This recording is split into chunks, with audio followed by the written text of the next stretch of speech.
To acknowledge that I live and work on Treaty 6 territory, Métis Region 4. That's in Edmonton. And I'd like to thank the original Indigenous owners and elders, both past and present, of those lands and waters who continue to enrich the university, our understanding of the land, and my own knowledge. On a more personal note, I drove here from Edmonton, not always my most favorite part of any road trip, pretty boring, but this time of year, this is a time of year to do it if you're going to do it. I'm just really lucky to live here. I'd also like to thank my collaborators on this presentation. So that's Philippe Boisvert from Université de Laval, sorry, and Laura Bredahl from University of Waterloo. Please let me know, is this being translated or not? Okay, so if it's not, I'm not going to worry about it. I was just going to say if I'm talking too quickly to let me know. There should be an interpreter for the online folks, I believe, but there should be a bunch of right there though. Okay, so if they're not, it doesn't matter. At the moment, though, Liz says she can. Okay. But if there is, if I'm talking too quickly, let me know. Or if I use some phrasing, which is weird, that doesn't translate well, also let me know.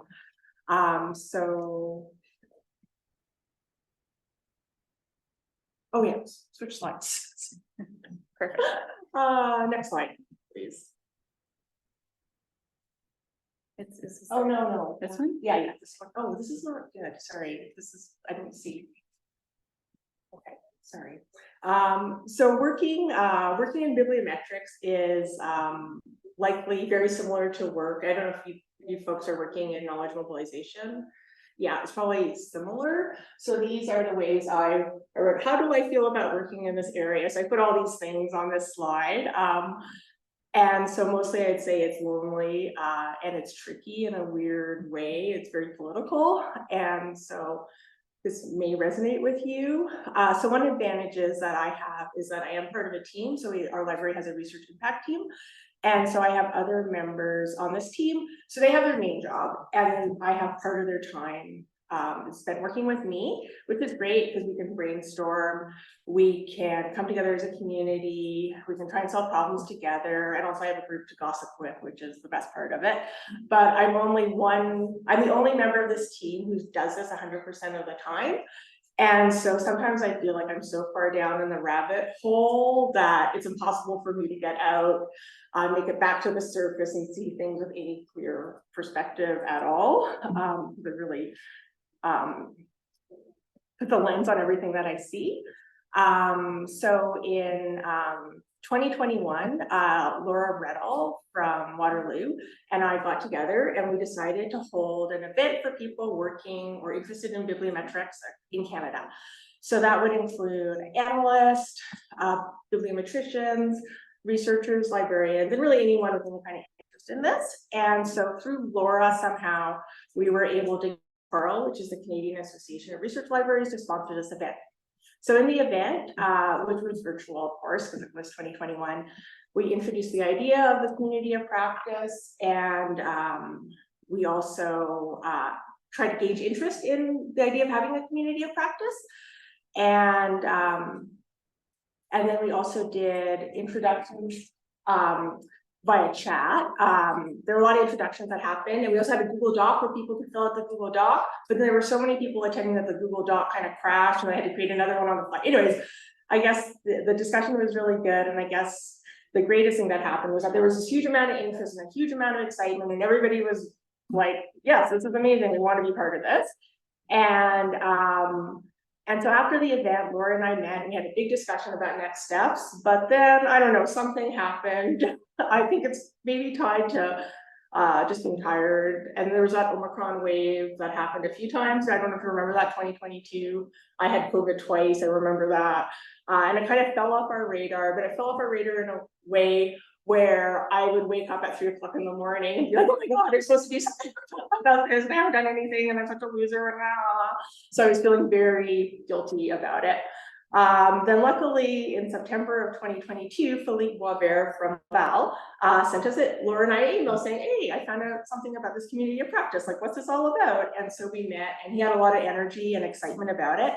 And so December 2022, we relaunched the community of practice. So it was another kind of introductory meeting and an apology to the people who had been at the other meeting.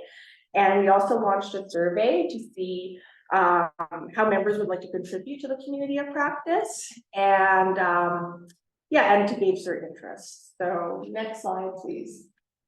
Okay, so following that meeting, Laura, Philippe, and I decided that the community of practice should have the following characteristics, most of which are on the slide, but basically it should involve as many people as possible who are involved in bibliometric or research assessment, and so anybody involved in the analysis of publications and research impact, and it should, as much as possible, the community itself should be sustaining this community of practice, and we wanted to bring people together. Basically, it should be a place of support across all levels of knowledge. So some people are like doing all kinds of crazy things, downloading data, analyzing it, doing all kinds of exciting things.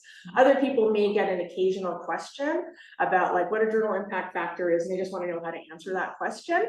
And we also wanted to have a Canadian focus. So there are other groups, like other groups in Canada involved in this, but they, not in Canada, internationally, but like there's a few groups in Europe, but they're very sort of Europe or UK focused, so they're really obsessed with REF.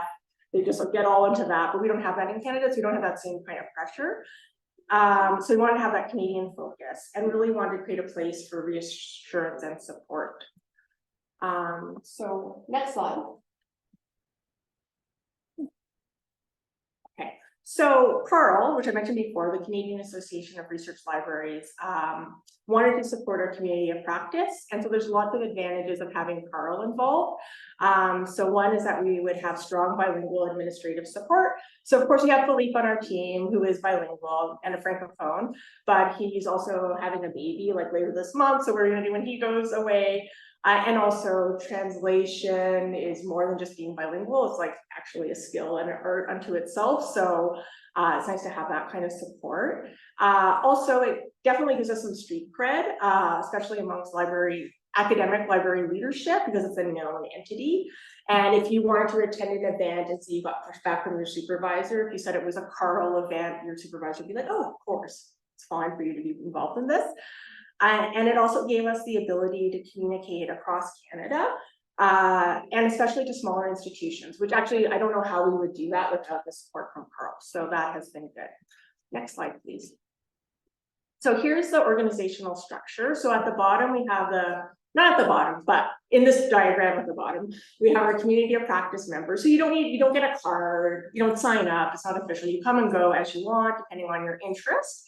And so there's a steering committee, which is, I think it's 8 to 10 people in the terms of reference, which sort of facilitate everything and guide everything, kind of organize everything. And then at the top, we report to the advancing research committee, which is part of Carl. And so that's how it's governed. Next slide, please. So we've done a whole bunch of stuff. I would say like it's only been less than a year, right? And we've had a number of speakers, and it's all listed here. We have a listserv. We had a wide range of speakers. So we've had researchers, librarians, some administrators, and we've had people who are interested in bibliometrics, like studying publications, analyzing publications.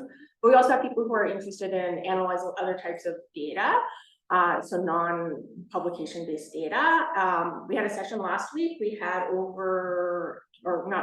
close to 200 registrants, and 135 of them actually showed up. So I think that's good. We have also had international attendees, mostly people from Europe and the United States, which I think is an indication that it's not just the Canadians who are feeling lonely and stressed out about this. It's sort of a universal phenomena, and that there really is a strong need for support and community, which is good. Next slide. So this is what we stole from Rick. So I've been part of Rick since 2018 when I got my job as research impact librarian, and so I've seen this network evolve. And so one thing we definitely learned is that administrative support is crucial. So University of Alberta joined Rick in 2018. So I don't know if this is accurate or not, but I'm going to just describe it based on my observation. But I'd say Rick was at its adolescence at that stage. And I've seen huge changes and I'm going to call it maturing of Rick over the past few years, probably because of the future skills money, which we have all kinds of excellent support. Sylvia, Sandy, Connie, Julia, I know I'm forgetting lots of people here, but I just feel like a huge change in how this network has gotten bigger and been really good because of that admin support. So Carl's sponsorship does provide us with some administrative support. And it also means that there's no more of this work falling off our radar because there's somebody who's going to nudge us and poke us and make sure that we attend meetings and we're doing events and all of that. The other thing is what I really like about Rick is everyone, so that I've noticed, seems really welcome. And it's the same with we want to create the same thing with our community of practice. So we have those experts, but then we just have people who are just kind of interested in stuff. Another thing I really like about Rick is it feels to me kind of organic. And so I think we want to do the same thing. So just kind of have a blueprint, but then let the members decide, what the flooring will be in the room and what color to paint the walls and sort of direct things. So one thing I noticed about Rick recently, I thought was quite organic, was I didn't attend, but there was a section for people who want to practice their French or something like that. So that's the sort of thing, like if you want to learn how to practice your French, you can do that a million other ways, but the network itself decided that that was important. So the network provided. So I think that's kind of it. So we kind of want to do the same thing. We want to make sure the community of practice members are very involved. The steering committee isn't doing everything. But there are some things that we could do better, which Rick really excels at, and it's just that sense of community. So we are a new network, and we're also a network made of librarians.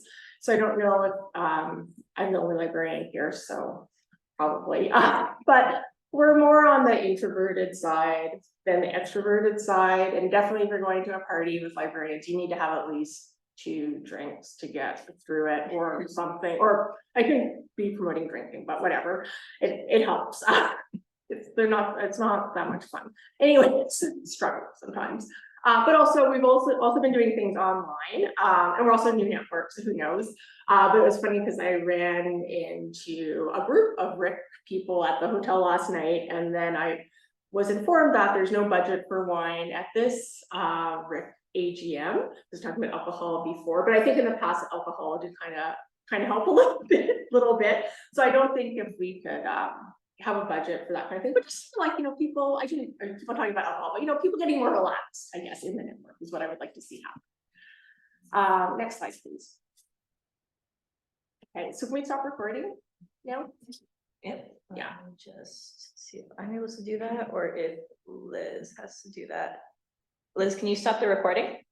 So definitely things haven't been 100% perfect, but really, in the grand scheme of things, my complaints are small. And I think the return on investment for me has been huge. So I have an example of that. So University of Alberta is thinking about implementing a research information management system, which is quite a big thing. And so I've been able to use a community of practice to reach out to other institutions and other librarians who've been involved in this process, because what I want to know about is the culture piece, which is hard. You don't see that in the literature that much, but I want to get the culture piece of it. So you get that information from people.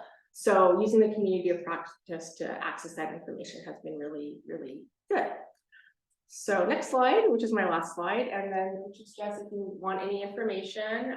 So you may have noted on the slide, so Lupin has agreed to do a presentation. Who's here, Lupin Battersby, and Steve McGregor is also doing a presentation on November 15th, 10 a.m. Mountain Time, and he's going to be presenting on social networks and knowledge mobilization.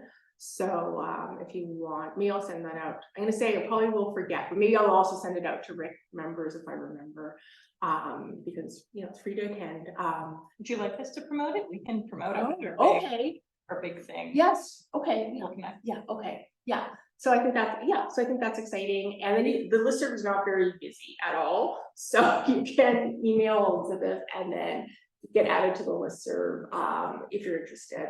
It will definitely not overwhelm you. Yeah, I think that's it. That's all for my presentation.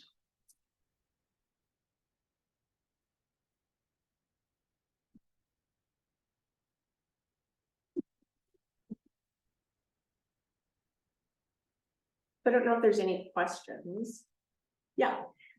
So question and a comment. Yeah. So I'm from University of Waterloo and I haven't met Laura yet, but Oh, I'm sure I will yeah, soon.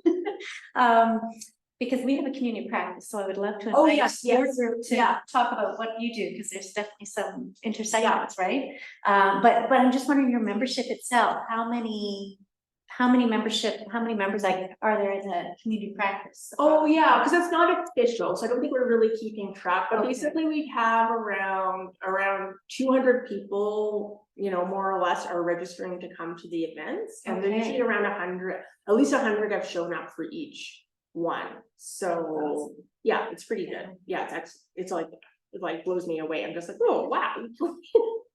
Because you're just like, oh, who's interested in this? But actually a lot of people are interested in it, so. Great, Yeah. yeah, we started ours during the pandemic, and of course, ours is for, at this point, you want to lose staff and faculty only, but there was similar questions, like how do you keep the community practice engaged, how all of that is, yeah, it takes some work. Yeah, it does take some, yeah, you can't, it doesn't do it on its own, Mhm. it does need some help, so. We've got a comment from McKinley. We are implementing a RIMS right now. I would be happy to chat about it. Yes, that's. I don't know what RIMS is, but It's you can boring. connect. I don't want to talk about it, so people be like, you'll fall asleep after 2 words. Huh? So. So Because you guys implemented a RIM system. No, we're planning, Oh, yeah? yeah. Okay. Oh, well, maybe people are interested. I'm seeing McKinley. Brad? Yeah. No one else. So I have a couple of questions. Okay, Unless I need to be, so I'm interested in the research impact and the bibliometric piece. yeah, Left on the community of practice, so I don't know if I stick to that or, but I'm curious, you have a community of practice, you're doing events and managing the community. What's interesting is the knowledge that's being produced within that, and I'm curious about what are ideas or plans or challenges in getting it out in more consolidated forms, such as like guides or. oh, yeah, resources. we haven't really had any discussions about that, so far all we're doing is we have a YouTube, so everything is recorded and it ends up on the YouTube channel, but you have to be a member of the community of practice, you get a link. Yeah, And it's only if you get the link that you can view it. And most libraries will have some kind of research impact, usually there's some kind of research impact guide on a library website. Yeah, so maybe that's something to think about for just so that it's more consistent, because I always feel like you just replicate, like if you could look at 10 of these guides across North America, they're all they all have exactly the same information. but, Yeah. so I've started having to go through our library's guide, right, research impact. And because we're developing a research impact strategy from the Office of Research, and we're realizing there's a bit of an issue where we shouldn't be, what we should start labeling is that the library's research impact strategy should be academic research impact. Yeah, And not research. yeah, exactly. So those discussions are really interesting, and I think they start in these communities of practice. And it's curious about obviously we're all knowledge mobilization, the way it trickles down to. Yeah, but because I think the library, because even I'm a librarian, so I came into this work focused on the publications, because that's the work that I know how to do, like that's what I analyze. So if somebody asked me to make a guide about research impact, that's what I would be focusing on. Like our guide does have a whole other page on community impact, but we have 4 pages on publications. Yeah. With different measurements, metrics.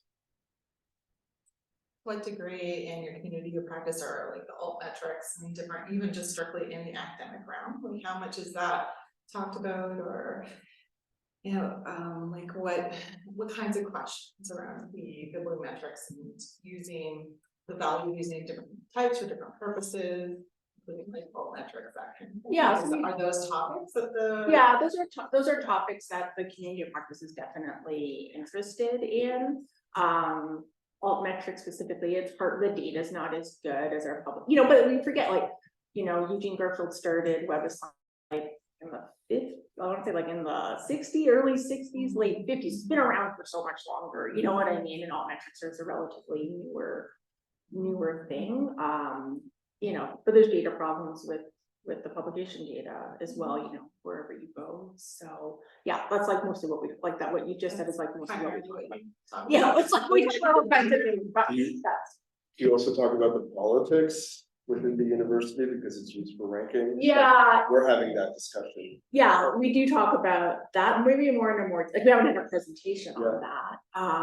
But we definitely, that's definitely, like for me, that's front and center Yeah. of the work that I do. And I find like the longer I've been in this position, the more political, I feel like almost like every meeting I go to, it's like some bomb explodes, you know, and you're like, ah. So, yeah, it's very complicated, you know, but also with our community of practices, there's some people who are not in this space as much as I am, or Laura or Philippe, you know, are, so it may be different if you're just like a liaison, not just, you know, if you're a liaison librarian to a subject area, you may get 1 or 2 questions a term or something, so you're not in it.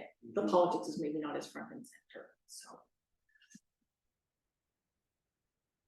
Curious, given the sort of concurrent conversation happening over there about Dora, does that come up in conversations with the community of practice? Yeah, definitely it comes up, and we're doing a session on the SCOPE framework, which is similar to Dora, but a little, I'm gonna say, I haven't been to that, I haven't attended that Dora session, but it's more for us who are actually doing this work.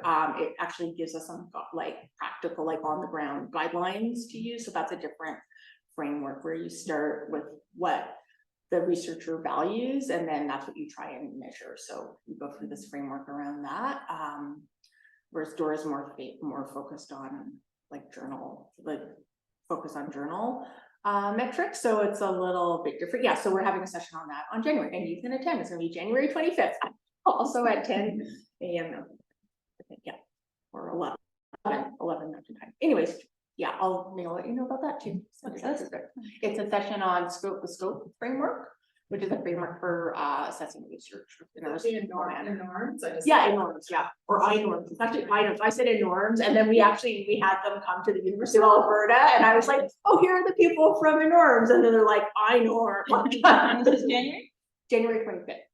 Yeah, and that is actually a really good framework because it's actually like, oh, this is how you would actually do this. And so they go through, like, you know, if you're working with a researcher, these are what you want to get them to focus on. So yeah, it's like, you know, it's a good framework for for people on the ground, right? How do we actually get the researchers to talk about this? Because if you go and meet with them, they just want to talk about journal impact factor and their H index and all this. And you say, oh, that's not good. You can't just focus on that. And kind of the conversation will end there. But with the SCOPE framework, like you can be like, oh, well, like, what is it that you actually value? Like, what do you actually intend? What would you like to have happen with your research? So it's a kind of a better way to start a discussion. Okay. Yeah. Interesting. Yeah, January. What's your thoughts on, because bibliometric is starting to many segments of the university needs to interact with it. Yeah. In terms of your community of practice, what do you think the impact would be if more people outside the library were involved? Is that a good thing? Yeah, that's definitely a good thing. Yeah, and it's definitely something we would want to. I mean, it's mostly librarians. But like one thing I noticed in the last session we had some of the vendors there who are also kind of our enemies at the same time. But you know, but they did provide some really good information. Like they also provided some really good information in the chat. And definitely, because there's a lot of research administrators working on this space, we definitely would want to be talking to them as well. So everyone is welcome. And people can definitely just attend the sessions that they're interested in. So if it's very library focused, like the last session, we had one session on where journals are indexed. Like you can't get more library, like that is so library-y. So maybe skip that one. You could have skipped that one. And then there was one about the journal impact factor. So that might be useful for research administrators. So people can come and go as they wish, right? And sorry, don't want to cut you off. So would you say that you're in your community of practice, you're seeing hope that this whole, and going back to the political questions all around this, there's hope that this is shifting, like with things like SCOPE and Dora, like we're moving in the right direction. Yeah. And I'm also curious how many universities, I think Calgary signed on to Dora, but for universities that people here are from, have your institutions signed on to Dora at all? Yeah, I think there's a few that are exploring it, but I think Yeah, Calgary it's- might be the first. I think Yeah. there's I want to say, if you go to the Dora site, you can. Right, yeah. And I I think- think, yeah, there are a few, but it's not that many. Yeah, so. and I think we're just kind of exploring it right now too, but, yeah, the other piece too is, how to, that I've heard from researchers and others is, how, not only how do we get the institutions and others to value, alternate forms of this more, but also, how do they write it up in their CVs and all of that, and apparently there are some models, I think from the UK, that really put that policy impact in, which I have yet to explore, but it's hopeful to see these kinds of things popping up, right? Yeah, I think the UK probably has the best examples, and the Netherlands too, maybe, but the actual writing up, because then it would be in English, right, too, they have those, I wanna say like impact case studies, and there's a whole kind of database of them, and then you can look them up and you can see how people have written up about their research in a not so bibliometric kind of ways, so yeah.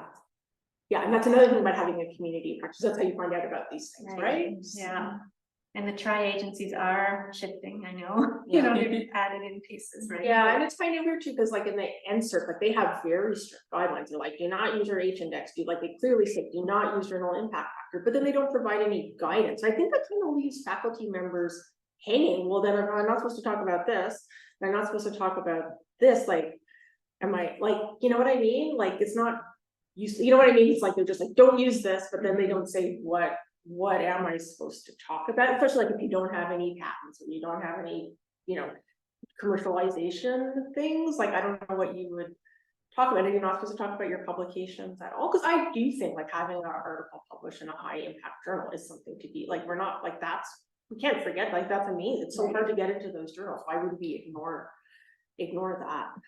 Yeah, so we should have just a bit more, or maybe it does, I haven't looked at that lately, but last time I looked at it, it was just like, don't use this and don't use this. But like, what are people supposed to use then? I don't know, so. Just keeping a note of time. Okay, yeah, we should add, okay. Yeah, let's Continue questions. Things come up. This will be okay.